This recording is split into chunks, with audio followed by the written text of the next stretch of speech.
चलो, तो चैप्टर का नाम है, थर्ड चैप्टर है आपका डीपी का। चैप्टर का आपका नाम है डेमोक्रेसी एंड डाइवर्सिटीज। मानसी, आपके स्कूल में चैप्टर हो गया नहीं? सच बताओ, आपको इस चैप्टर में क्या समझा? मैं सब जानना चाहता हूँ। आपको कुछ समझा इस चैप्टर में जो टीचर ने पढ़ाया? आप अनम्यूट करके बताओगे आपने क्या समझा इस चैप्टर में? सर, स्टार्टिंग में बताया कि कैसे ब्लैक जो लोग थे वो सफर कर रहे थे। हमें बताया कि कैसे कंट्रीज में लोग अपने जेंडर, कास्ट और के बेसिस पे डिस्क्रिमिनेट किए जाते हैं। और फिर हमारी कंट्री में जो है वो कैसा है डेमोक्रेसी का।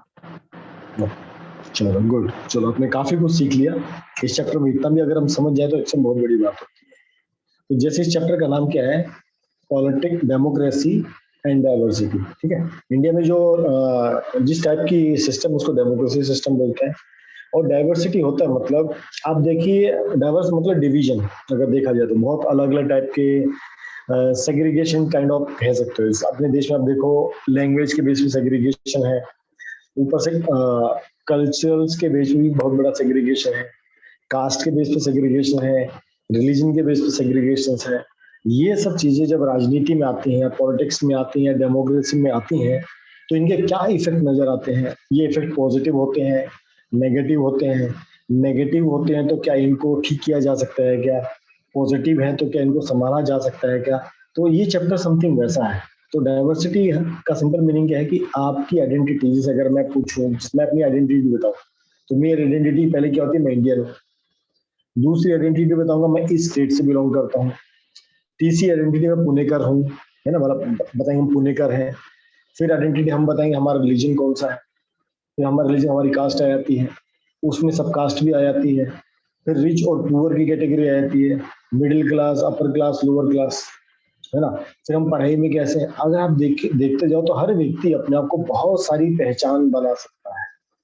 और ये जो इतनी पहचानें जो बनी हुई है हमारी सोसाइटी में, हमारे समाज में, ये कहीं ना कहीं डेंजरस भी है अगर इनको मिसयूज किया जाए, और ये हेल्पफुल भी है अगर इनको ढंग से किया जाए। जैसे अगर मैं कंट्री को रिच, मिडिल क्लास और अपर क्लास, मतलब रिच में पुअर, रिच, मिडिल और रिच, अगर इसमें डिफरेंशिएट कर पाऊँ, तो क्या अगर मैं जो पॉलिसीज बनाऊंगा वो मैं गरीब को देख के बनाऊंगा, उनके पास क्या नहीं है, उनको मैं क्या दे सकता हूँ, है ना। रिच रिच का डिमांड अलग होगा, मिडिल क्लास का डिमांड अलग होगा, पुअर का डिमांड अलग। तो एक तरह से ये डिवीजन हेल्पफुल भी होते हैं अगर इनको बहुत पॉजिटिव लिया जाए तो, और ये खतरनाक भी होते हैं अगर इनको सही ढंग से कैटर नहीं किया जाए तो। जैसे आप देखो कई बार दंगे फसाद हो जाते हैं, रॉइट्स हो जाते हैं, है ना। ये उसी वजह से होता है। अगर हम इन डिविजन्स को सही ढंग से प्रेजेंट ना करें सिस्टम के सामने, पब्लिक के सामने, तो बहुत बड़ी बड़ी समस्याएं बन जाती है ना। तो some time people also identify themselves, किस बेस पे? Physical appearance, class, religion, gender, tribe, बहुत कुछ है। तो जब हम इस चैप्टर को स्टडी करते हैं, डेमोक्रेसी में कैसे रिस्पॉन्ड करना चाहिए, क्योंकि डिफरेंसेस हैं, डिविजन्स हैं, इनइक्वलिटीज हैं, क्योंकि हमारा सिस्टम ऐसा बन चुका है, नॉट ओनली इंडिया, ये पूरे वर्ल्ड की है। हम यूएस की बात करेंगे तो वहाँ ब्लैक और व्हाइट में डिफरेंशिएशन है, रिच और पुअर का डिफरेंशिएशन है, ठीक है। अब जो साउथ अमेरिका में रहता है, नॉर्थ अमेरिका में, तो उनमें डिफरेंशिएशन है। मेक्सिको जो उनके आसपास के कंट्रीज में अलग, मतलब सब में ये है, ये केवल इंडिया में नहीं है। तो ये राजनीति में इसका या डेमोक्रेसी में इसका क्या इफेक्ट दिखता है, हम उसको समझने की कोशिश करेंगे इस चैप्टर के माध्यम से। तो इसको मैं लगभग आपको लाइन टू लाइन ही सिखाने की कोशिश करता हूँ कि इस चैप्टर में एलोबरेशन जमा, बट आपको हर चीज समझ में आनी चाहिए। यहाँ पर एक फोटो दी गई है, ये ओलंपिक हुआ 1968 में, 200 मीटर रेस। तो ये दो लोग जीत गए। कौन लोग जीते हैं? ये अमेरिकन नेशनल थे, ठीक है। इनकी पहचान कैसी थी? अमेरिका के सिटीजन थे। नाम था Tommy Smith and John Carlos. अब बस इनकी एक खासियत थी, ये अमेरिकन तो थे ही थे, ये साथ में अफ्रीकन अमेरिकन थे। अफ्रीकन अमेरिकन कौन है? जो अफ्रीका से अमेरिका में माइग्रेट हुए, उनके एंसेस्टर्स, और वो समय के साथ अमेरिका में बस गए। लेकिन अभी भी उनको क्या माना जाता है? They are African American. जैसे इंडिया वाले यूएस में जाके बैठते हैं, उनको लोग इंडियन अमेरिकन। जैसे आज अभी हमारे जो वहाँ की जो प्रेसिडेंट है, मतलब वाइस प्रेसिडेंट है कमला हैरिस, उसका आज भी चेन्नई से आता है, साउथ से आता है, ठीक है, उसको इंडियन अमेरिकन कहते हैं, पर उसमें और इंडिया में बहुत फर्क है, एक इंडियन में और इसमें बहुत फर्क है, ठीक है। तो समथिंग ऐसा, तो क्या हुआ उस ओलंपिक में ये लोग जीते, एक ने गोल्ड जीता, एक ने ब्रॉन्ज जीता। तो जब ये अपना मेडल रिसीव करने गए तो उन्होंने क्या किया, they are wearing black socks and no shoes, क्या रिप्रेजेंट कर रहे थे, पॉवर्टी। तो इतने बड़े प्लेटफॉर्म को उन्होंने यूज किया क्या बताने के लिए, भाई हम गरीब हैं और हमारे साथ इन डिस्क्रिमिनेशन होता है। कौन सा डिस्क्रिमिनेशन होता है, रेशियल डिस्क्रिमिनेशन होता है। भाई हम लोग अमेरिकन तो हैं और बट हम अफ्रीकन हैं, हम ब्लैक हैं, इस वजह से क्या होता है कि हमारे ऊपर अमेरिका के जो बाकी लोग होते हैं वो हमको ठीक नजर से नहीं देखते, और हम लोग काफी गरीब हैं, हम अमेरिका में रह के भी बहुत ज्यादा गरीब हैं, तो कहीं ना कहीं गवर्नमेंट को हमारे लिए भी कुछ करना चाहिए, है ना। The black glove and raise their fist to symbolize black power. और साथ में क्या बता रहे थे, भाई हमने देखो अपनी मेहनत से जीता है, मतलब हम भी मेहनती हैं, हम भी कर सकते हैं, हम भी दिखा सकते हैं, बट स्टिल क्या होता है, अमेरिका में हमारे साथ रेसियल डिस्क्रिमिनेशन होता है। रेस लगी, हमने रेस देखो जीत के भी दिखाई, लेकिन हमको वो सम्मान नहीं मिलता जो हमें मिलना चाहिए। ये उन्होंने वहां पर उस प्लेटफॉर्म पे अपना पॉइंट रेज करने के लिए सोचा। उनके साथ में जो सिल्वर मेडल था, जिसको सेकंड मेडल मिला था, वो एक ऑस्ट्रेलियन था, पीटर नॉर्मन, ठीक है। उसने भी क्या किया, अपने हाथ पे एक बैज लगाया कि भाई मैं भी इनको सपोर्ट करता हूँ, ठीक है। आप देखो ये वाइट, अगर इसको ये वाइट पीपल है, वो ब्लैक पीपल थे, ठीक है। तो डिस्क्रिमिनेशन यहाँ पर आ गया। अब कोई व्यक्ति सपोर्ट भी करेगा इनके कॉज को। अब इन ये अफ्रीकन अमेरिकन लोग क्या कहना चाहते हैं, भाई हमको अमेरिकन, जो व्हाइट अमेरिकन है, इनको सपोर्ट नहीं करते, और यहाँ पर इनको दूसरे व्हाइट वाले व्यक्ति के साथ मिल गया, उसको इनके कलर से कोई नहीं फर्क पड़ा, उसको क्या फर्क पड़ा, ह्यूमंस है, इनके साथ भी हमको अच्छा व्यवहार करना चाहिए। तो ये उन्होंने शो करने का कोशिश किया। अब भाई ये सोचा गया कि ये दोनों ने जो इशू इशू उठाया है अमेरिकन सिटी का, ये एक बहुत बड़े प्लेटफॉर्म पे उठाया। अब जो ओलंपिक है बहुत बड़ा प्लेटफॉर्म है जहाँ पे इन्होंने इशू रेज किया। तो क्या ये सही था, क्या गलत था, क्या उनका करने का तरीका सही था गलत था, ये अब तो ये समय बता सकता है। इन्होंने उठा दो, अपने मुद्दे उठाने चाहिए, बट प्लेटफॉर्म को देख के उठाने चाहिए। आपको अपने देश में अपनी बात रखनी चाहिए। आपने ऐसी जगह अपनी बात रखी जहां पर आपके देश की बदनामी होती है ना। जैसे कई बार हमारे ग्रेट कांग्रेस प्रेसिडेंट जो होते हैं, कई बार वो जब इंडिया के बाहर जाते हैं, वो इंडिया की वो बड़ी बुराई करते हैं, इंडियन पॉलिटिक्स ऐसी है वैसी है। इसमें इसमें खिल्ली इंडिया की उड़ती है, ठीक है। तो वो ये बात समझते नहीं है, पर उनको वहां जाके बोलना होता है, फिर बोल देते हैं। तो हमको कौन सी बात कहाँ प्रेजेंट करनी है, ये भी हमको बहुत समझनी है। इसलिए कहते हैं अगर आपको कोई मुद्दा उठाना है, आप उनके सामने मुद्दा उठाइए जो उस मुद्दे को सॉल्व कर सकते हैं। हम उस जगह मुद्दा उठाएंगे जिसको कोई सॉल्व नहीं कर सकता, वहां कोई फायदा नहीं होता। तो इंडियन जो इंटरनेशनल ओलंपिक एसोसिएशन था, उसने इन दोनों को गिल्टी पाया कि भाई इन्होंने जो ओलंपिक का स्पिरिट कैसा है, भाई हर कंट्री का व्यक्ति यहाँ पर आके पार्टिसिपेट कर सकता है, जीत सकता है, और जीतने में कोई रेशियल डिस्क्रिमिनेशन नहीं है। अब वो जीते, अब ऐसा थोड़ी भाई तुम ब्लैक हो, तुमको जीतने के लिए मेडल नहीं दे, उनको देखो मेडल दिया गया, बट उन्होंने उस प्लेटफॉर्म को गलत यूज किया, एक पॉलिटिकल स्टेटमेंट देके कि भाई हमारे साथ गलत होता है वहां पर। तो ये चीज उनको नहीं करना है। उनके मेडल वापस ले लिए गए, उनको घर वापस भेज दिया गया, उनको बहुत कुछ सुनना पड़ा वापस। जो ऑस्ट्रेलियन था उसको भी उसके खिलाफ भी एक्शन हुआ, उसको फ्यूचर में कभी ऑस्ट्रेलिया की टीम में नहीं शामिल किया गया। हाँ, तो ये इनका नेगेटिव था। बट इससे क्या हुआ कि एक इंटरनेशनल प्लेटफॉर्म पे इस बात को उठाया गया, बात को रखा गया, तो क्या हुआ, जो भी सिविल राइट मूवमेंट था वो हुआ, और बाद में शायद उनके लिए काफी सारे चीजें हुई। बाद में जो यूनिवर्सिटी है सेंट जॉर्ज, वहां पर इनकी स्टेच्यू बनी, 2 बार आप स्टेच्यू देख रहे हो, वहां पर यूनिवर्सिटी में इनकी स्टेच्यू बनी उनके सम्मान में। तो जब थे तब सम्मान नहीं मिला, लेकिन जब चले गए तब सम्मान मिला। तो समवेयर क्या है कि मतलब इस पॉइंट से हम क्या समझे कि डिस्क्रिमिनेशन है, कहाँ पर उठाना चाहिए कहाँ पर नहीं उठाना चाहिए मैटर करता है। और जब ये पॉलिटिकल हो जाता है ये डेंजरस हो जाता है। तो उन्होंने पॉलिटिकल वे में इसको उठाया, ये गलत था, जो हमको समझना बहुत जरूरी होता है, ठीक है। अब एक डिबेट यहाँ रखी है बच्चों के बीच में, ठीक है। डिबेट कैसी है, some Dalit group decided to participate in UN conference against racism in the urban. Racism क्या होता है, जो पर्टिकुलर किसी रेस, मतलब इसमें कलर भी आ गया, कास्ट भी आ गया, इसके खिलाफ आवाज उठाना चाहते हैं। तो अमनदीप कौर एक गवर्नमेंट ऑफिशियल है, वो कहती है भाई हमारा कॉन्स्टिट्यूशन तो पहले ही बोलता है कि इलीगल है, तो ये तो हमारा इंटरनल मैटर है, हम तो इसको इंटरनेशनल फोरम पे उठाने की क्या जरूरत है ना। उसकी बात भी सही है, ये तो सही बोल रही है भाई, ये हमारा इंटरनली मुद्दा है, हम उसको बाहर लेके जाने की जरूरत है। एक ओइनम करके सोशलिस्ट है, वो क्या बोलता है, I am oppose to this, नहीं भाई ऐसा नहीं होना चाहिए। कास्ट और रेस दोनों अलग अलग है, इसके बेस पे डिवीजन होना ही नहीं चाहिए, है ना। तो इसको हमको किसी कॉन्फ्रेंस में इसके ऊपर डिस्कशन तो होना चाहिए। और अशोक जी दलित एक्टिविस्ट है, वो क्या कहते हैं, भाई ये इंटरनल मुद्दा तो है लेकिन फिर भी हमारी बातें सुनी जाती हैं, ठीक है। तो इसको जब तक हम किसी बड़े प्लेटफॉर्म पे आवाज रेज नहीं करेंगे तब तक हमारे देश के लोग सुनेंगे नहीं। तो हर एक का अपना अपना पॉइंट होता है, पर सच बहुत दूर होता है, ठीक है। अब यहाँ पर आपको एग्जांपल दिया गया था इनका, दोनों एथलीट्स का। अब देखो चैप्टर क्या कहता है, the athlete in the example our responding to social division है। तो बताना चाह रहे थे जो दोनों एथलीट थे भाई सोशल डिवीजन है और इक्वलिटी हमारे अंदर है। ब्लैक और व्हाइट में डिवीजन है, रिच और पुअर में डिवीजन है। बट क्या केवल ये उन्हीं की सोसाइटी में था? नहीं, ये हमने देखा हर जगह था। बेल्जियम श्रीलंका का हमने जो केस स्टडी किया तो वहां पर भी था।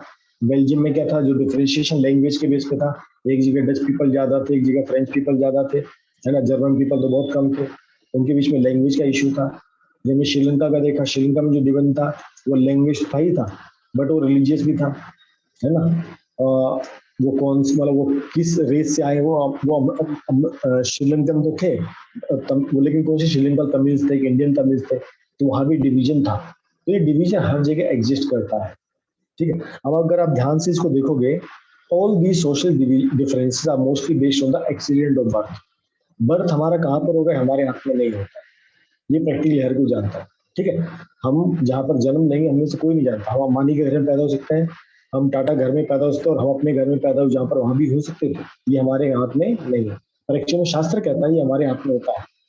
ये तो देखो, ये तो बुक की भाषा है, और शास्त्र कहता है हमारे हाथ में होता है। कैसे हाथ में होता है? हम जैसा कर्म करते हैं इस जन्म में, वैसा हमारा अगला बनता है। अगर हम अच्छे कर्म करेंगे तो हमको अच्छा परिवार मिलेगा, जहाँ पर पैसा भी होगा, धन संपत्ति होगी। जहाँ पर ये सब प्रॉब्लम्स होती है वो हमको नहीं मिलेगा। और हमारे अगर बेड कर्मा होंगे हमको ऐसा परिवार मिलेगा जहाँ पर हमको सब तकलीफें सहनी पड़ती है। पर बुक की भाषा क्या कहती है, the social difference are mostly based on the accident of birth. मतलब हमारा जन्म कहाँ पर होगा उसके ऊपर हमारा कंट्रोल नहीं है। तो हम जहाँ पर जन्म लेते हैं वही हमारा क्या बन जाता है, वही हमारी कम्युनिटी बन जाती है। हम उसी कास्ट के हो जाते हैं, हम उसी रेस के हो जाते हैं, हम उसी रिलीजन के हो जाते हैं। तो ये हम सब ने अपनी डेली लाइफ में किया है। हम मेल भी हो सकते हैं, फीमेल भी हो सकते हैं, लंबे भी हो सकते हैं, छोटे भी हो सकते हैं, हम काले भी हो सकते हैं, गोरे भी हो सकते हैं, हम छोटे भी हो सकते हैं, नाटे भी हो सकते हैं, लंबे भी हो सकते हैं। ये सब टोटली आपके हाथ में नहीं होता। फिर भी देखो इसके बेस पे ही पूरा डिवीजन किया गया है। तो ठीक है, तो ये इसके बेस पे सब डिवीजन किया गया है। फिर रिलीजन की बात पे आते हैं। सम पीपल सोचते गॉड है, कुछ कहते गॉड नहीं है। कोई किसी पर्टिकुलर रिलीजन को मानता है, कोई किसी पर्टिकुलर रिलीजन को मानता है, ठीक है। तो इसमें मतलब लर्निंग मोड ज्यादा नहीं है, ये पूरा रीडिंग मोड ज्यादा है, ठीक है। Every social difference does not lead to social division. ये लाइन बहुत इंपॉर्टेंट है, इसको समझो तो आपको चैप्टर समझ में आएगा।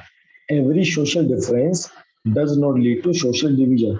तो डिफरेंस का मतलब है जैसे हम रिच और पुअर है, ब्लैक एंड व्हाइट है, ग्रे है, ठीक है, ये बोलते हैं सोशल डिफरेंस, ठीक है। ये डिवीजन में कन्वर्ट नहीं होना चाहिए। डिवीजन मतलब इसकी इसकी वजह से लोगों में एक दूसरे से हेटेड पैदा नहीं होनी चाहिए, नफरत नहीं फैलनी चाहिए। ये जब नफरत की स्टेज में पहुंच जाता है ये डेंजरस हो जाता है। तो हम एक दूसरे को नफरत की आंधी से देखते हैं। अभी देखो कुछ समय पहले मैंने जैसे आपके स्टेट में देखा था कि एक वो आंदोलन चला था, मराठा आंदोलन, है ना, कि हमको आरक्षण चाहिए, है ना। आप लोग सब इस चीज को समझिए, भाई आरक्षण चाहिए तो हम आरक्षण मांग रहे हैं, सही बात, आरक्षण होना चाहिए, क्योंकि कईयों को आरक्षण मिला है, कईयों को नहीं मिला है। लेकिन इससे क्या हुआ, हम एक दूसरे को ऐसे तिरछे निगाह देख रहे थे, तुम ऐसे हो। अब उसमें भी क्या हुआ कि हर कोई अपने आप को वो कास्ट में लिखवाने में चला, भाई मेरे को मराठा डिवीजन में डाल दो, मेरे को इसमें डाल दो, मेरे को इसमें डाल दो। ये जो सोशल डिफरेंसेस हैं ये प्रैक्टिकली है हर समाज में, हर क्षेत्र में। बट क्या है कि ये हमको डिवाइड ना करे, इससे हमारे अंदर एक दूसरे के प्रति हेटेड की भावना पैदा ना हो, वो बहुत इंपॉर्टेंट होता है। जब हेटेड की भावना पैदा हो जाएगी तब समझो पूरे समाज में मतलब प्रॉब्लम्स आनी स्टार्ट हो जाती है, ठीक। और यही इन्होंने दो एग्जांपल दिया आपको, नीचे एक कंट्री है नीदरलैंड और आयरलैंड, इसके बारे में हम लोग पढ़े, और इसमें कुछ ज्यादा नहीं है। It is fairly common for the people for the same religion to feel that they don't belong to the same community because there is caste. ये देखो कई बार किसी रिलीजन में भी होता है ना, किसी रिलीजन में भी उसमें भी डिविजन्स होते हैं। अब वो है तो एक ही रिलीजन के, बट उनका क्या है, कम्युनिटी अलग है, तो वो उसमें भी सेग्रीगेशन करते हैं, नहीं भाई तो हमारे उसके नहीं हो तो हम तुमसे शादी नहीं करेंगे, हम तुमसे रिश्ता नहीं रखेंगे, हम ये नहीं करेंगे, वो नहीं करेंगे। ये बड़ी समस्याएं होती है।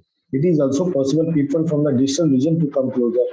ठीक है, ऐसा कई बार होता है। देखो अपने समाज में देखा कि आप सिंपल देखो, आपकी फैमिली में या तो जो चाचा ताऊ होंगे, हो सकता है उनके साथ आपका रिलेशन अच्छा ना हो, लेकिन वही आपका दोस्त किसी और कास्ट का है, ठीक है, किसी और रेस का है। आप देखो क्लास में आप सब लोग पढ़ते हो, आपने दोस्ती करने से पहले आप कभी नहीं पूछते हो कि भाई इससे मैं ये कौन सी कास्ट का है, कोई रिलीजन का है। हम ऐसे दोस्ती नहीं करते, हम तो दोस्ती कर लेते हैं, है ना। तो कई बार होता है कि बाहर के लोग हमको ज्यादा अच्छे लगते हैं और हमारे लोग हमको बुरे लगते हैं। ये भी एक पॉइंट होता है, ठीक है ना। कई बार ये भी होता है, rich and poor person from the same family does not keep relation. ऐसा भी आपने देखा है ना, घर में अगर दो तीन भाई बहन है, अगर एक ज्यादा अमीर है एक गरीब है, तो दोनों भी आपस में अच्छी तरह रहते हैं। लेकिन कई बार ऐसा होता है भैया कि एक गरीब आदमी की किसी बहुत अमीर आदमी दूसरे आदमी से दोस्ती रहती है, ये भी पॉसिबल होता है। ये हर तरह के परमुटेशंस कॉम्बिनेशंस आपको पता होते हैं, ये सब रहती है, ठीक है। आपको एक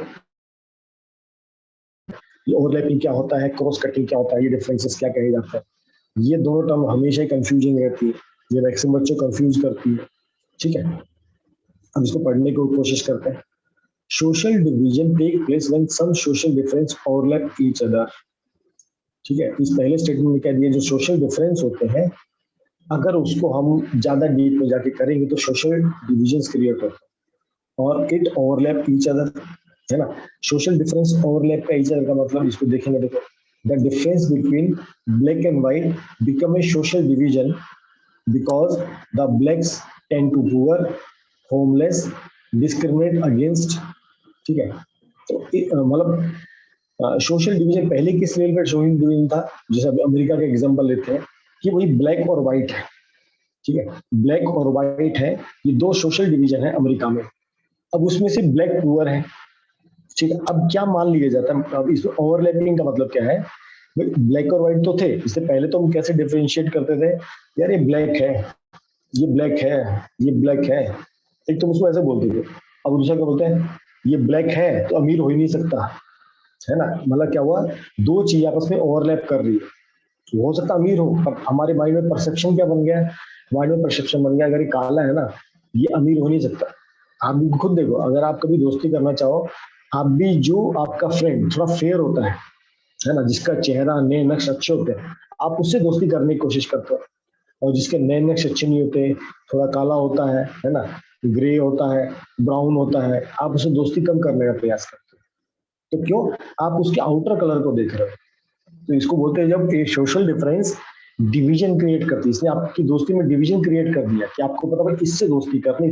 हम दोस्त एक्चुअली हमको दोस्त कैसे बनाने चाहिए, जिससे हमारे विचार मिलते हैं, है ना, जिससे हमारी थिंकिंग प्रोसेस मिलती है, जो हमारी तरह अच्छी पढ़ाई करना चाहता है, जो हमारी तरह अच्छा स्पोर्ट्स खेलना चाहता है, हमारा थिंकिंग उस जोन में जाके होना चाहिए। आप लोग तो नहीं करते, बट जब हम थोड़े बड़े हो जाते हैं, जब हमारे माइंड में सब चीजें चलने लग जाती है, तो यहाँ पर ओवरलैपिंग कैसे हो रहा है, ब्लैक एंड व्हाइट दोनों तो है, डिवीजन तो है, उसमें क्या मान लिया गया, ये ब्लैक है तो पुअर होगा ही होगा, इसका घर भी नहीं होगा, और इसको तो हमेशा हमेशा हमको इसको गाली मारना है सकता।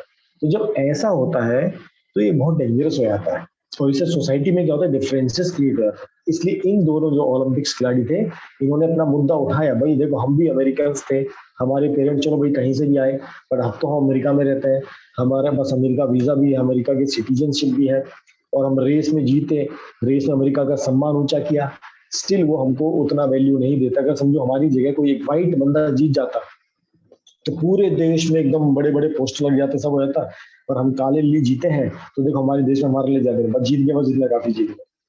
तो ये जो होता है ये बड़ा डेंजरस है, इसको कहते हैं ओवरलैपिंग। जब एक सिस्टम के ऊपर दूसरा सिस्टम हावी हो जाता है, जैसे ब्लैक के ऊपर क्या हावी होगा, होम पुअर है, होमलेस है, ये डबल हो गया तो ओवरलैपिंग हो गया। इसकी वजह से क्या होगा, ये डिवीजन की जो खाई है ये बढ़ जाती है, और इसको भरना बड़ा मुश्किल हो जाता है, और ये इससे कई बार कॉन्फ्लिक्ट होने का चांस भी होता है। जैसे हमारी इंडिया में अगर बात करें, तो पहले होता था, आजकल तो कम हो गया, कि दलित टेंड टू पुअर है। पहले सोचा जाता था भाई गरीब मतलब जो दलित होकर जमीन हो नहीं सकती, गरीब होगा पर ऐसा नहीं, आज तो दलित लोग भी बहुत अच्छे अच्छे अमीर अमीर घर में हैं, बड़े बड़े लोग बन गए अभी तो, ठीक है। दे ऑफन फेस डिस्क्रिमिनेशन, पहले होता था आजकल कम होता है। Situation of this kind of produce social division when one kind of social difference become more important than the other and people start feeling they belong to the different community। तो लोगों को क्या लगने लग जाता है, यार हम तो इनके साथ है ही नहीं, ये हमारे साथ होता है ना। कई बार लोग इतना आपको डिमोटिवेट कर देते हैं, आपसे इतना डिस्क्रिमिनेशन कर देते हैं, हमको लगता है यार हम सही में इंसान भी है क्या। आप उसको दलित भी कहते हो, आप उसको पुअर भी कहते हो, ये भी कहते हो, वो भी कहते हो, वो बहुत अच्छा बड़ा व्यक्ति बन गया तब भी आप उसके दिल में अपनी नफरत पैदा करके रखोगे, है ना। ये गलत होता है ना। तो इनसे अब क्या लगता है यार, ये हमारे ये हमारे हो ही नहीं सकते, है ना। They don't belong to our community, हम इनको हम कहीं और जाते हैं, हम किसी और से दोस्ती करते हैं जहाँ पर हमको रिस्पेक्ट मिलता है। तो ये होता है सोशल ओवरलैप, ये सोशल मतलब डिफरेंस ओवरलैपिंग, ये डेंजरस होता है as compare to social cutting, ठीक है। If social difference cut each other, it is difficult to pit one group of people against each other. It means the group that share a common interest on one likely to differentiate on difference। इसका मतलब क्या है, जैसे कि आप जैसे कि आप कुछ हो, ठीक, आपने दो ग्रुप ज्वाइन कर लिया, आपने 4 ग्रुप ज्वाइन कर लिया, जैसे आपके स्कूल में होता है। आपने कल्चरल ग्रुप भी इकट्ठा ज्वाइन कर लिया, आपने टेक्निकल ग्रुप भी ज्वाइन कर लिया, आपने स्पोर्ट्स ग्रुप भी ज्वाइन कर लिया है, ठीक है। अब ये एक दूसरे को क्या करे, कटिंग कर रहे हैं, ठीक है। आप हो सकता है एक स्पोर्ट्स में अच्छे हो, आप उसको दूसरे स्पोर्ट्स में अच्छे ना हो, ठीक है। पर ये होता है कि आप कुछ कॉमन गोल पक्का शेयर करते हो, क्या जीतना है ना। तो यहाँ पर भी समथिंग वही है, group that share A common interest on one likely. जैसे हो सकता है कि जैसे आप और आपके फ्रेंड्स सब एक कल्चरल प्रोग्राम में हो, ठीक है।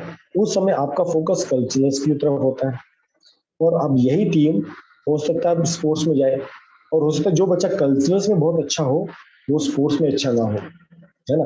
तो हो सकता है कि भाई एक ग्रुप एक जगह बहुत अच्छा परफॉर्म करे और हो सकता है दूसरी जगह अच्छा परफॉर्म ना करे, ये चल जाता है। इससे एटलीस्ट क्या होता है, काम चल जाता है। ओवरलैपिंग में क्या होता है, आप एक दूसरे को कोसने में लगे रहते हो। जैसे अगर आपको मैं आपकी क्लास का मॉनिटर बना दूं और आपको मैं कहूं यार आपको अपनी पूरी क्लास को उसमें डिवाइड करना है कि भाई कुछ स्पोर्ट्स के लिए, कुछ कल्चर्स के लिए, कुछ टेक्निकल के लिए, कुछ अदर एक्टिविटीज आप करोगे, तो आप क्या करो, हर एक सेक्शन में कुछ कुछ लगा दो। किसको लगाओगे, जो जहां पर फिट होता है, जिसकी जो काबिलियत है। हो सकता है एक आदमी 2 सेक्शन में भी, उसका कल्चरल्स में भी अच्छा है, टेक्निकल में भी अच्छा है, तो क्या करेगा, दोनों जगह अच्छा परफॉर्म करेगा। तो ये डिवीजन इज गुड। तो यहाँ पर आपने क्या किया, आप इनको डिवाइड कर रहे हो अलग अलग, पर किस पर्पस के लिए, कुछ अच्छा काम करने के लिए। तो ये डिवीजन इज गुड, इसको बोलते हैं क्रॉस कटिंग करना, ठीक है।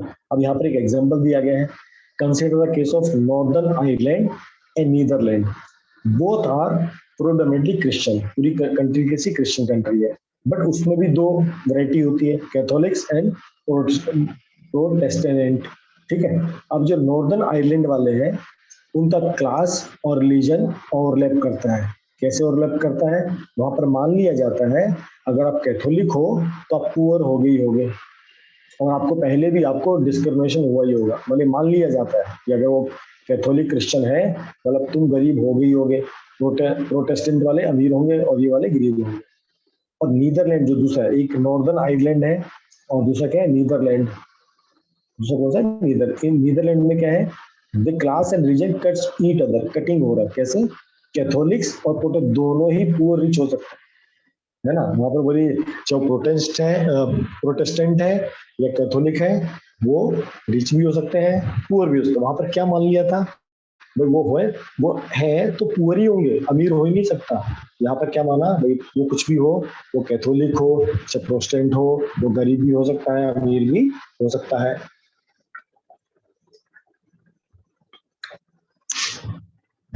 अब इसकी वजह से क्या हुआ, the result is that Catholic and Protestant have their conflict in northern Ireland. तो डिवीजन अभी कैसा है, ओवरलैपिंग कर रहा है, ठीक है। एक तो थे कि वो उस पर डिवीजन था रिलीजन में, अब डिवीजन कैसा आ गया, रिच और पुअर में डिवीजन आ गया, जबकि नीदरलैंड में ऐसा नहीं हुआ। इसलिए कहा जाता है जो ओवरलैपिंग सोशल डिफरेंस होता है, it always create possibility to deep social division. इस वजह से उन दोनों जो जो नॉर्दर्न था ना, कौन सा, नॉर्दर्न आयरलैंड, वहां पर कंफ्लिक्ट होने स्टार्ट हो गए, लोग आपस में फिर लड़ाई झगड़ा करना स्टार्ट करते हैं। जो क्रॉस कटिंग होता है, जो क्रॉस कटिंग होता है, क्रॉस कटिंग सोशल डिफरेंस, उसको इजी टू अकोमोडेट करना होता है। इजी अकोमोडेट का मतलब, जैसे आपको मैंने एग्जांपल दिया कि आपको मैंने कहा कि आप अपनी क्लास को अलग अलग सेक्शंस में डिवाइड करो, अब एक स्पोर्ट्स में, चाहे उनको स्पोर्ट्स में डालना पसंद करोगे ना, तो इस बेस पे जो डिवीजन होता है उसको इजी होता है मेंटेन। अब आपका दोस्त कहेगा मैं स्पोर्ट्स तो अच्छा खेलता हूँ, मैं डांस भी अच्छा करता हूँ, क्या तू मेरे को डांस में लेगा? तो बोलेगा हाँ यार, तू डांस में भी आ जा, है ना। एक बच्चा जो टेक्निकल में बहुत अच्छा है, बोलेगा मैं स्पोर्ट्स खेलने आ जाऊँ, बोलेगा चलो स्पोर्ट्स में भी आया। तो एकोमोडेशन करना दोनों को इजी होता है जब जो सोशल डिवीजन होता है क्रॉस कटिंग होता है, ठीक है।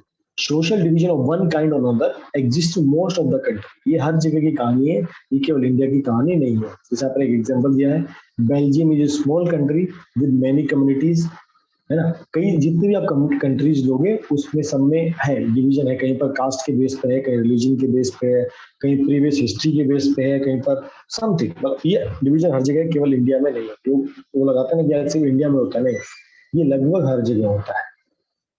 चलो जी, यहाँ तक जो पढ़ा है उसमें किसी को कुछ पूछना तो पूछ सकते हो हम, क्योंकि आधा चैप्टर हमारा कवर अप हो चुका है। Any doubt till here Mansi?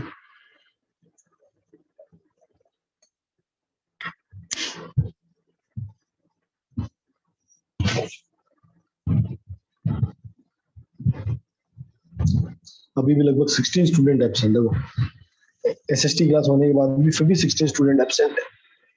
क्या कहते हैं, नेहा और अक्षिता, कल कौन सा टेस्ट है तुम्हारा स्कूल में? अनुष्का, कल कौन सा टेस्ट है स्कूल में? क्या बच्चा? आपकी आवाज नहीं आ रही बच्चा। एसएसटी का ही है? Okay good. चलो गुड। आपके हमने 3 चैप्टर कवर कर दिए, हिस्ट्री का हो गया, आपका डीपी हो गया, इकोनॉमिक्स हो गया, केवल आपका ज्योग्राफी बचा था। मैंने कोशिश किया था ज्योग्राफी ले लूं, पर टाइम नहीं मिला मेरे को रीड आउट करने का। अगर मेरे को सैटरडे टाइम मिलेगा, या तो कल अवनीश सर लेंगे ज्योग्राफी, या फिर मैं परसों आपको ज्योग्राफी का फर्स्ट चैप्टर दूंगा, ठीक है। आर्यन भाई अभी अटेंडेंस नहीं दे रहा, अभी क्लास आधी हुई है, अभी अटेंडेंस बाकी है। देखो अगर जाना है तो जा सकते हैं, तेरी इच्छा हो। चलो आगे चलते हैं। Politics of social division. अभी तक हमने सोशल डिवीजन की बात की, सोशल डिफरेंस की बात की। अब इसमें जब राजनीति आ जाती है, ये बहुत अलग रूप ले लेती है। चलो, तो how do this social divisions affect people?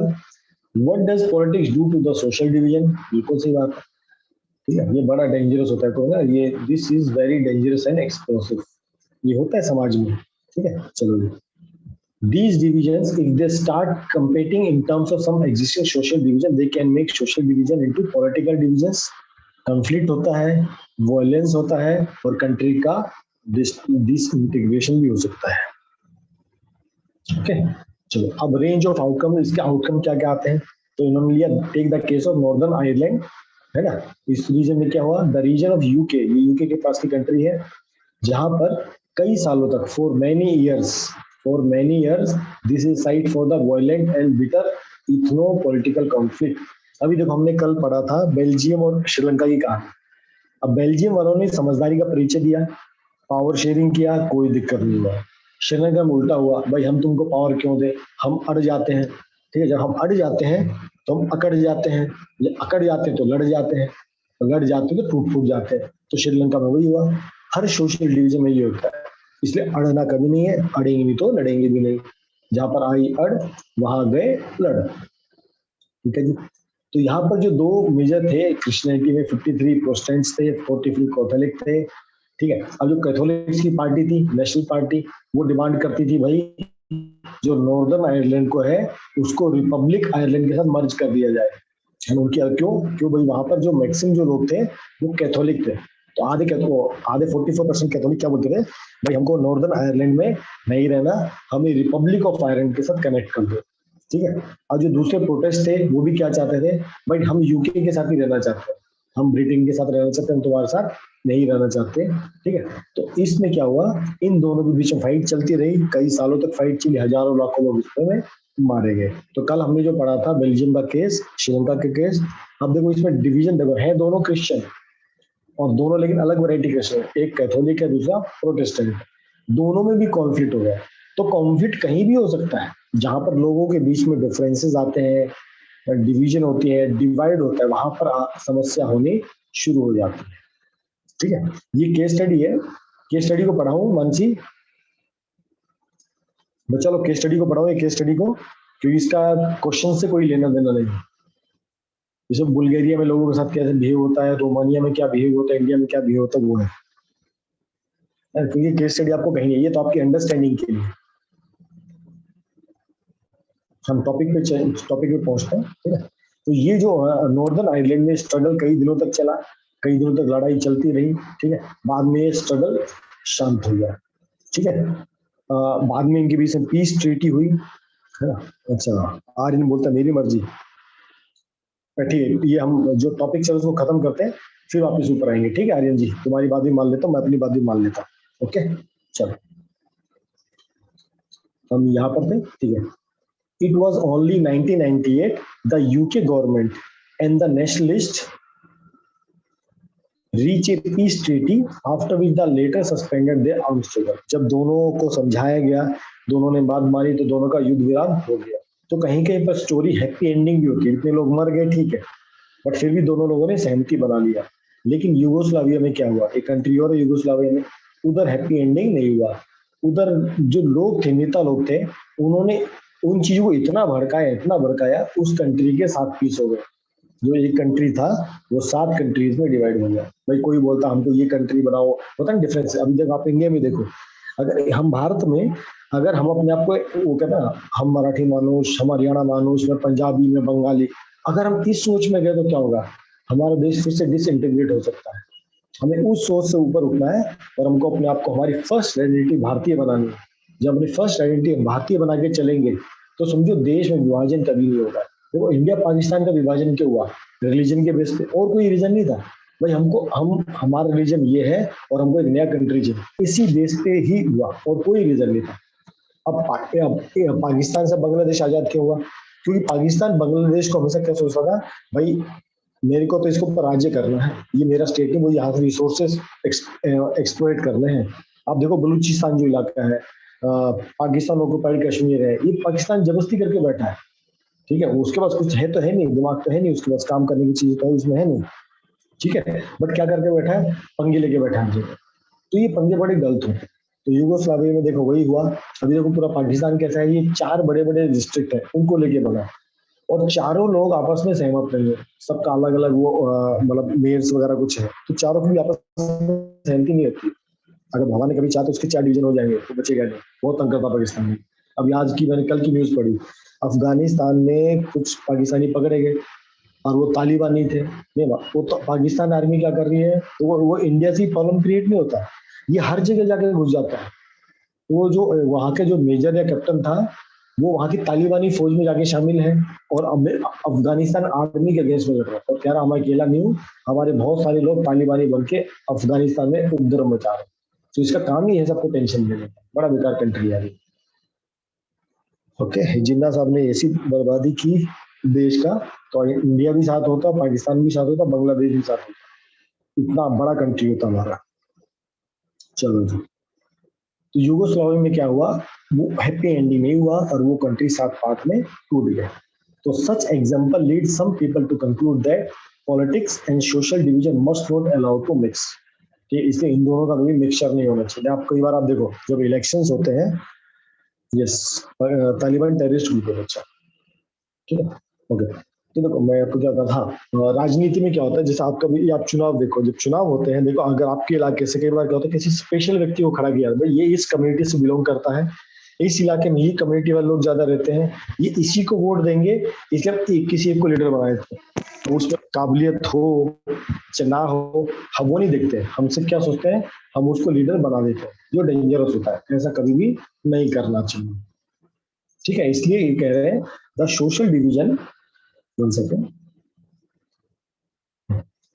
ये कह कि जो पॉलिटिकल और सोशल डिवीजन है इनको मिक्स नहीं करना चाहिए, है ना। इट इज ऑलवेज बेस्ट, हम कंट्री में सोशल डिवीजन ना हो, है ना। It is always best, they think that it is best if there is no social division in country, but ऐसा होना पॉसिबल नहीं है। Social division will exist and this must, कोशिश क्या होनी चाहिए, इसको राजनीति में ज्यादा जगह ना मिले, ठीक है। At the same time every expression social division politics does not lead to such disaster, ठीक है। डिविजन्स होंगे, अगर पर लोग समझदार होंगे, समझदारी से डिसीजन लेंगे, तो इतना प्रॉब्लम नहीं आता है। तो अभी हम ऑलरेडी क्या देख रहे हैं, पूरे वर्ल्ड में हर जगह डिविजन्स हैं, तो कहीं पर कॉन्फ्लिक्ट है, कहीं पर कॉन्फ्लिक्ट नहीं है, ठीक है। In a democracy it is natural that political party will talk about those divisions, ठीक है। आप देखो इंडिया की जो राजनीति चलती है इसी मुद्दे पे चलती है कि भाई हमको आरक्षण देना है, इस इन लोगों को देना है, अब हम तुमको आरक्षण दे देंगे, तुम हमें वोट दे दो, ठीक है। हम तुम्हारी कम्युनिटी के लिए कुछ करेंगे तो वोट दे दो, वो इस कम्युनिटी से बिलोंग करता है उसको सीएम बना दो।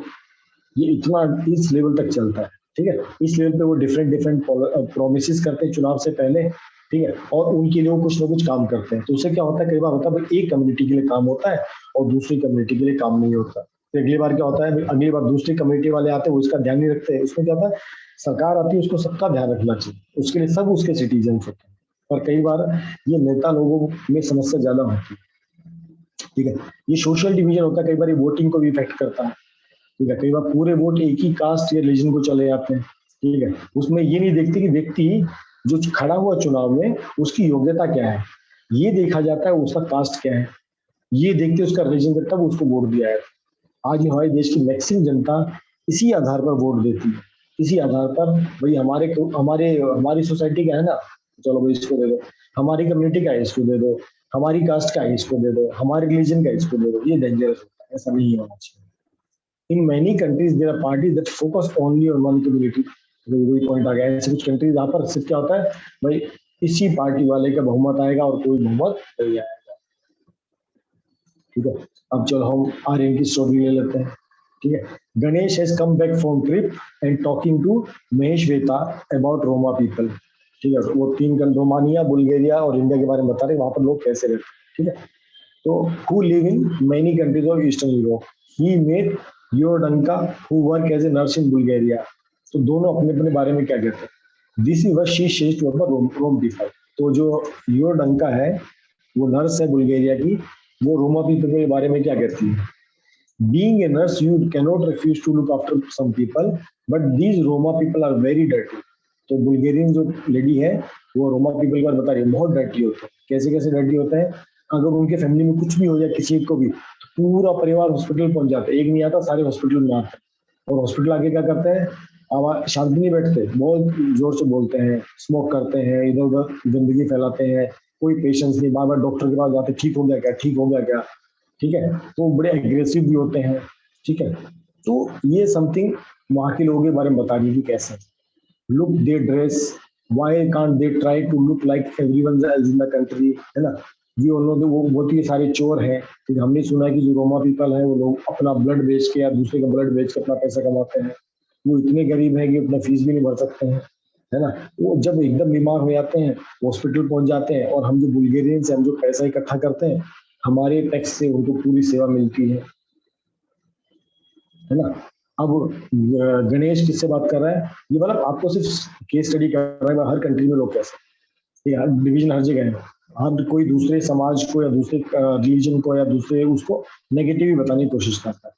अब गणेश गया मोदजुनी के पास, एक रोमानी है, वो रोमानिया में रहती है, वो 16 ईयर्स की है, वो हॉस्पिटल गई, ठीक है। अभी बुल्गारियन वाली किसके लिए बता रही है, रोमा पीपल के बता रही है। अब रोमा वाली रोमा के बारे में बताएगी, she went to hospital to give birth to her first child, she had no money to पे।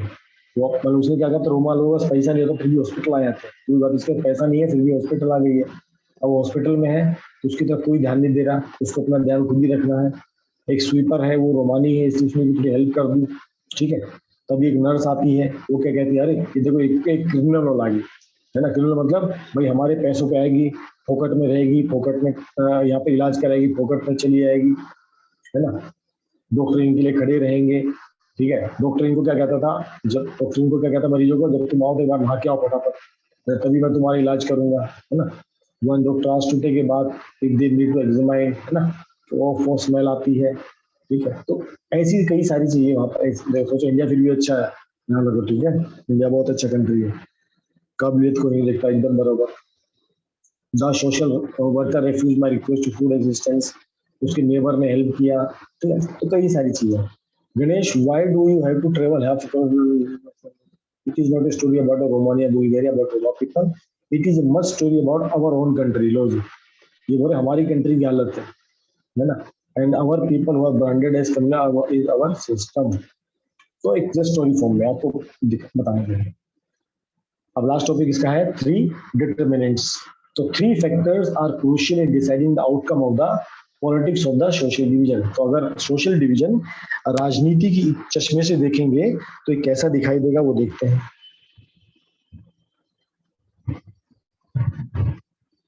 One second. तो first of all first outcome क्या होता है, हमको कैसे पता लगता है, कैसे लोग मतलब इसको कैसे कैसे ले सकते हैं, है ना। सोशल डिवीजन जो है, अगर वो राजनीति में घुस गया, एंटर मार गया, तो उसको देखने के क्या क्या नजरिए हो। तो फर्स्ट नजरिया क्या है कि the outcome depend on how people perceive their identity. If people say they are identity in singular and exclusive term, it will be very difficult to accommodate. इसका मतलब ये है, अगर इसको अब राजनीति में अगर हम सोशल डिवीजन घूम आ गई, इसमें क्या होगा, अगर मैं समझो किसी पर्टिकुलर रिलीजन का हूँ या कास्ट का और मैं नेता बनकर मैं जीत के आ गया, अब मेरा एक माइंड क्या रहेगा, अब जो मेरे रीजन के लोग हैं, मेरे कास्ट में इनका ही ध्यान दूंगा, मैं किसी और का ध्यान बिल्कुल नहीं दूंगा। तो इससे क्या होता है, बाकी लोगों को, बाकी जो और सिटीजन है उनको एकोमोडेट करना बहुत मुश्किल हो जाता है। ठीक है, ये कब होता है, जब हम अपनी आइडेंटिटी सिंगुलर मान लेते हैं। तो भाई मेरी आइडेंटिटी एक ही है, मैं इसके अलावा कोई और आइडेंटिटी नहीं मानता, जबकि ये करना गलत होता है, डेंजरस होता है। तो as long as people northern island for themselves as only Catholic, है ना, उन्होंने अपने आप को ह्यूमन बीइंग नहीं माना, क्या माना, हम केवल कैथोलिक या प्रोटेस्टेंट्स हैं। तो ये डिफरेंसेस को इकट्ठा बिठाना, दोनों को समझाना बड़ा डिफिकल्ट। ठीक है, जब हम अपनी आइडेंटिटी मल्टीपल मान लेते हैं, तब कहीं ना कहीं चीजों को अकोमोडेट करना इजी होता है सिस्टम के लिए। क्योंकि देखो गवर्नमेंट जो पॉलिसी बनाती है ना, वो किसी एक व्यक्ति को ध्यान रख के नहीं बनाती, वो किसी एक रिलीजन को देख के नहीं बनाती, वो कास्ट और रेस के अगेंस्ट नहीं, वो ऐसे नहीं बनाती, वो कलेक्टिव बनाती है। तो अगर मैंने बोला कि भाई मैं तो इसी माइंड सेट हूँ और इस पॉलिसी मेरे लिए कुछ नहीं है, इस कानून मेरे लिए कुछ नहीं है, तो अब भाई जो कानून बनता है बहुत ऐसा बनता है, वो सबके लिए होता है, उसमें थोड़ा आपके लिए होगा, थोड़ा उसके लिए होगा, थोड़ा इसको होगा। आप बोल दो नहीं भैया सब कुछ मेरे लिए होना चाहिए, बाकी किसी को कुछ मिले या ना मिले। ठीक है, तो वो आपका बेल्जियम का एग्जांपल आ गया, a majority Belgian now feel that they are much Belgian, they are Dutch, है ना। अगर वो डच और जर्मन और फ्रेंच करके लड़ते तो लड़ाई करते रहते, उन्होंने आइडेंटिटी कैसे बनाई, बेल्जियन पीपल बनाई। तो इस तरह लोगों को एकोमोडेट करना इजी हो गया। तो ये लोगों की टोटल या जो नेता लोग होते हैं उनके अंडरस्टैंडिंग पे बहुत कुछ डिपेंड करता है। Secondly, it depend on how political leader raise the demands of any community. ठीक है, अब समझो कोई कम्युनिटी, उसकी डिमांड कौन रेज करता है, पॉलिटिकल लीडर, भाई हम इन लोगों को ये समस्याएं हैं, हम इनकी समस्याओं में हेल्प करेंगे। जब इस तरह कोई सोचेगा, it is easier to communicate their demands within the constitutional frame, है ना। दोनों की इंपॉर्टेंट क्या है, कॉन्स्टिट्यूशन में जो लिखा गया है उसके अकॉर्डिंगली हम डिमांड पूरा करें, अपनी मन मर्जी से डिमांड पूरा ना करें। भाई इनको कल बोलेंगे हम सबको हाथी चाहिए, तो सबको हाथी नहीं मिलेगा। हाँ भाई सबकी रोटी का बंदोबस्त किया जा सकता है, कोई बोला नहीं भैया मैं तो हाथी चाहिए, नहीं, कॉन्स्टिट्यूशन के अकॉर्डिंगली जो आप कर सकते हो करना चाहिए। और ये कैसा होना चाहिए, भाई आपने एक कम्युनिटी को ही सब कुछ दे दिया और दूसरी को दिया ही नहीं, है ना, मतलब आपने उसका हिस्सा निकाल के दूसरी को खिला दिया, भाई हम इसी के लिए करेंगे, बाकी किसी के लिए कुछ नहीं करेंगे। तो इन नेताओं के ऊपर बहुत कुछ डिपेंड करता है कि भाई हम इन डिमांड्स को कैसा रेज करेंगे, इन डिमांड्स को कैसा करेंगे। आपका श्रीलंका वाला एग्जाम्पल है, जो सिंहलीज थे, हमने केवल उनका ही इंटरेस्ट ध्यान रखा, हमने उनकी आइडेंटिटी को मेंटेन रखा और हमने तमिल्स को नेग्लेक्ट कर दिया, इसलिए इतना बड़ा वॉर हुआ। यूगोस्लाविया में वही हुआ, the leaders of different ethnic community presented their demand, है ना, वो उन्होंने सबने अपनी अपनी डिमांड रख दी, तो मुझे ये चाहिए, मुझे ये चाहिए, मुझे ये चाहिए, मुझे, उनमें वही चलता रहा, इसलिए उसके 7 पीसेस हो गए। Third point, it depend on how government react to the demands of different people. अब भैया डिमांड तो सब लोग प्रेजेंट करेंगे, अब गवर्नमेंट को ध्यान से सोचना है कि इसमें से क्या मानने लायक है, क्या मानने लायक है। हम सबकी सारी डिमांड भी पूरी नहीं कर सकते, है ना, हमको डिमांड तो पूरी करनी है, ठीक है, सबको खुश भी रखना है, पर सारी डिमांड आप पूरी नहीं कर सकते। फिर वापस आपका बेल्जियम और श्रीलंका का एग्जाम्पल है, अगर रूलर्स, जैसे बेल्जियम में रूलर्स ओके थे पावर शेयरिंग करने के लिए, तो देखो उन्होंने एकोमोडेट किया और जो भी रीजनेबल डिमांड थी माइनॉरिटी कमेटी को मान ली, उससे सोशल डिवीजन कम हो गया, उससे कंट्री के ऊपर थ्रेट कम हो गया, है ना। बेल्जियम में उन्होंने मान लिया, समझौते सबको एकोमोडेट कर लिया, खुश रहे। अगर कोई अपने सपोर्टर को खुश करने लग जाए, तो श्रीलंका में क्या हुआ था, बहुत बड़ा वॉर छिड़ गया। तो इससे क्या होता है, डिसइंटीग्रेशन होता है, कंट्री टूट भी सकता है। Thus, the assertion of the social diversity in the country cannot be seen as source of danger. तो ये हर बार डेंजरस नहीं होता, पर ये नेताओं की सोच के ऊपर रहता है, ये लोगों की सोच के ऊपर भी रहता है, हम इसको किस तरह लेते हैं। In democracy political expression of A social division very normal और हेल्दी भी होता है।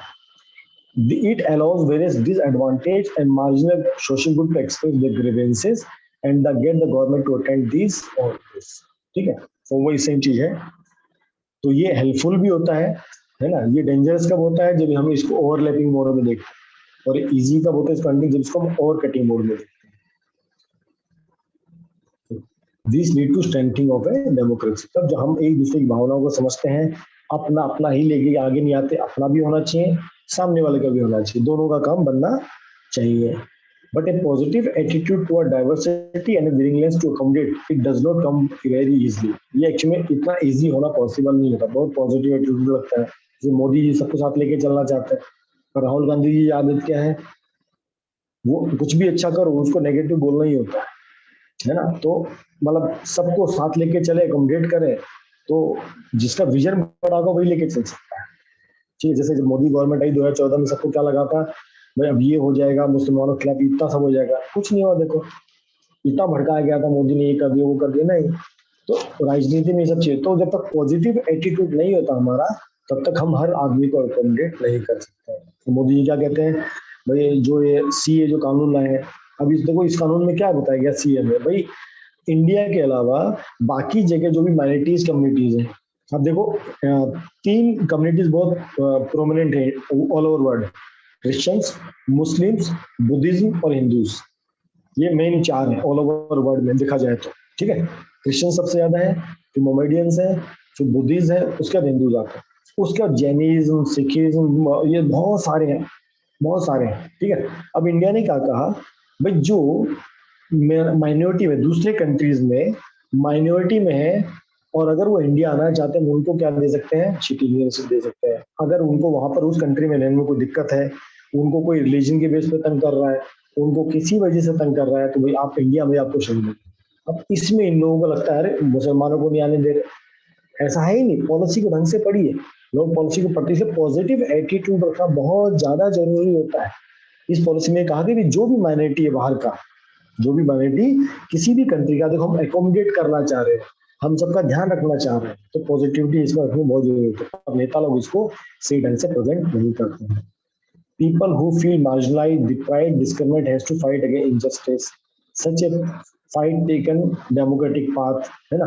अब ऐसे ऐसे लोग उस टाइम धरने बैठे जिनको पता ही था कि इसमें है क्या कानून में, फिर भी बस उनको बोल दिया बैठना तो बैठना। तो अभी से किसान आंदोलन चल रहा है, सेम वही चीज है। ये डिस्कशन नहीं चल रही कि उस कानून में गलत क्या है, डिस्कशन ही चल हटा दो, तुम हटाओगे तो हम धरने से उड़ जाएंगे, है ना। अब कानून हटा दो, बाकी सब ठीक है, ये गलत है। तो ऐसी कई सारी चीजें समस्याएं हैं, डेमोक्रेसी उसको हैंडल कर भी सकता है। Democracy is the best way to fight for recognition and also to accommodate diversity. Okay जी,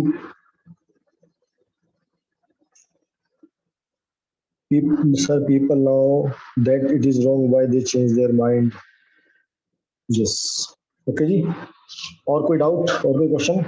आपके देखो ये क्वेश्चंस है, इसका आंसर शीट अगर आपको आपको चाहिए तो आपको मैं आंसर शीट दे देता हूँ। देखो इसका आंसर शीट मेरे पास है, दिखा सकते हैं, इसका आंसर शीट है। अगर आपको एसएसटी की आंसर शीट चाहिए तो प्लीज बता देना, आपको मैं भेज दूंगा। हर चैप्टर की है मेरे पास, but if you want I will send. हाँ ठीक है, okay I will send on, ठीक है। मेरे पास मसाला सारा रहता है, तुम लोग मांग बताते रहो कि क्या क्या चाहिए, आपको सब दे दूंगा, ठीक है।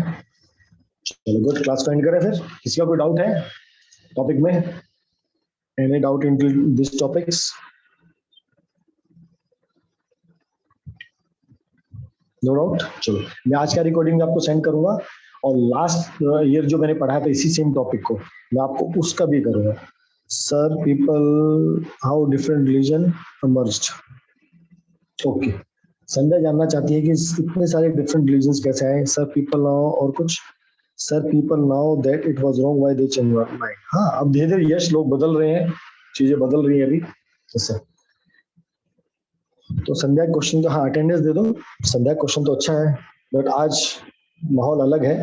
आज मैं थक गया हूँ थोड़ा, अगली बार जब क्लास होगी ना तब आपको बताऊंगा। ओके, तो मैं देखो अभी 8 बज गया है, 8:30। अभी रिकॉर्डिंग्स कन्वर्ट होंगी, फिर रिकॉर्डिंग अपलोड होंगी, फिर आपको यूट्यूब पे भेजूंगा, मैं ग्रुप पे भेजूंगा, तो मेरे को टाइम लग जाएगा। ओके, बस क्वेश्चन अच्छा है, मैं आप बताऊंगा डेफिनेटली, डोंट वरी। ऐसे क्वेश्चन तो मैं ढूंढता हूँ, some will ask these type of questions. चलो good, okay, thank you very much.